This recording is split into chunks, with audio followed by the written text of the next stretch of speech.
Bonjour à tous, je suis Henri Désiré Nzouzi et c'est depuis le Pullman Grand Hôtel Kinshasa que je vous accueille pour vous parler du tout nouveau rendez-vous audiovisuel congolais, le JT diplomatique.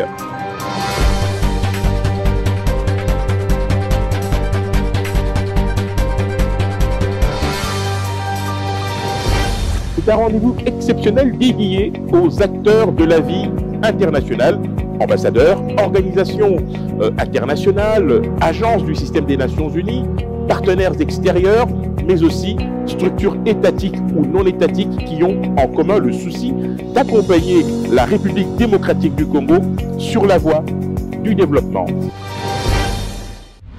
Plus sur la langue simplement, on est sur les valeurs. Et par rapport aux valeurs, il y a un certain nombre de pays qui estiment qu'ils s'associent à ces valeurs-là, ils accompagnent ces valeurs-là, ils souscrivent à ces valeurs, et par conséquent, ils doivent faire partie de cette famille-là. Bon, il suffit de solliciter. Mais simplement, il y a aussi là, il y a un critérium qu'on doit devoir établir. On ne peut pas non plus dire, voilà, toute personne qui souscrit aux valeurs de l'OIF doit entrer dans l'OIF. Finalement, on va se trouver dans les Nations Unies bis. Est-ce que c'est l'option, c'est la vocation de cette organisation? Et personne ne peut décider tout seul. C'est-à-dire que nous devons nous mettre autour de la table. Essentiel, en fait, mais qui peut-être, ces dernières années, pour différentes raisons, a marqué un peu le pas, alors qu'elle avait remporté un franc succès en 2013 contre le M23, et ce qui avait suscité d'ailleurs beaucoup d'espoir pour la suite. Là, après un rapport d'audit commandé par le secrétaire général de l'ONU, différentes recommandations étaient prises pour voir comment, avec les partenaires fournissant les contingents de la brigade, des améliorations pouvaient être mises en place au niveau du renforcement. Regorge de richesse, ça je vous l'apprends pas.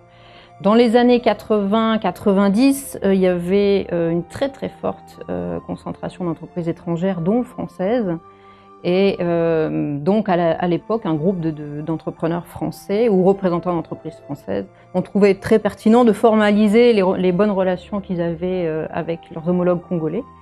Et donc on s'est affilié à l'UCIF en créant effectivement cette chambre de commerce franco-congolaise. C'est la France. Donc il y a eu une animation qui a fait que cette chambre, au cours de ces dernières années, a pris un peu plus d'ampleur. Nous ne sous-estimons pas le travail de nos prédécesseurs qui ont travaillé dans des conditions parfois assez difficiles. Vous connaissez l'histoire du Congo, avec ses mutations politiques et économiques. Ils ont fait de sorte que cette chambre puisse de manière permanente continuer. D'enseignants, il nous faut former.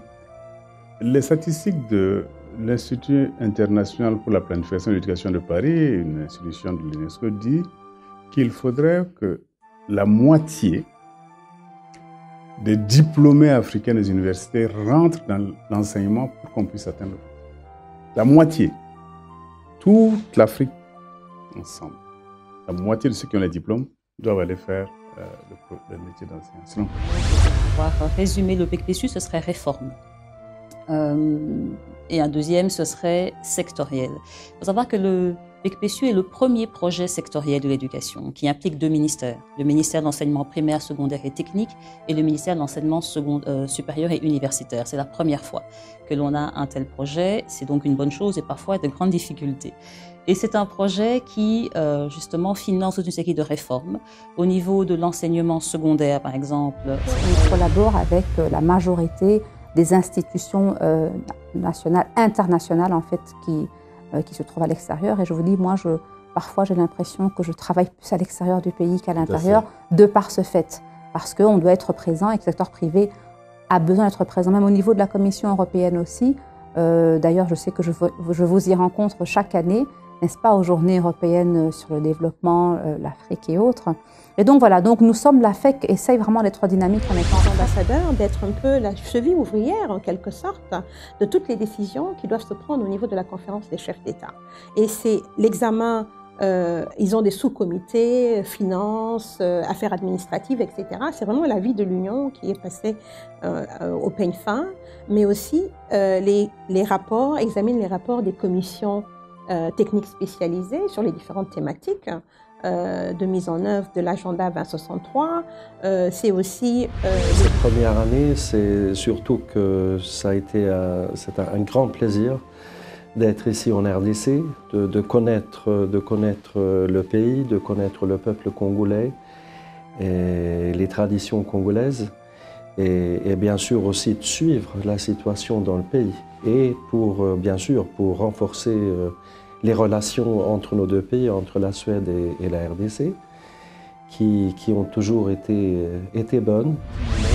Construit autour de l'exploitation positive de la nature, donc ce qui s'appelle la révolution verte. Alors quand je regarde le Congo, je vois une autre immense richesse, c'est toutes les ressources naturelles, pas en sous-sol, mais ce qui est en surface. Et grâce à ça, c'est une économie qui peut permettre un coût de l'électricité beaucoup plus faible, des moyens de développer des économies. À l'heure actuelle, c'est un peu bizarre à dire, mais c'est l'investisseur sérieux. On ne peut pas parler chiffres aujourd'hui. Non, c'est vraiment ça. Il y a tellement d'investisseurs qui viennent, surtout avec le nouveau régime dans notre pays.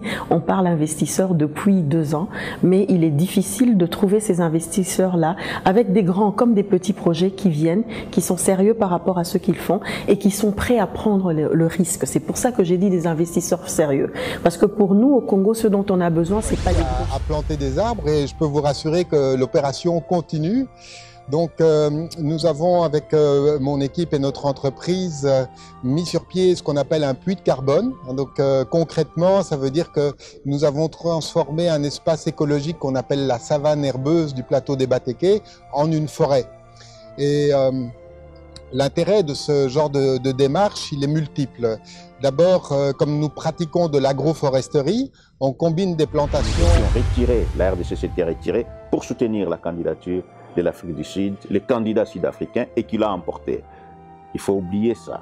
Nous osons espérer que, tout à fait, et ne fût-ce que l'Afrique du Sud nous rendra bien sûr la même politesse. Qu'est-ce qui sera déterminant selon vous, prof, au moment de la désignation du futur secrétaire exécutif, au-delà évidemment des relations de liens d'amitié qui peuvent unir la RDC avec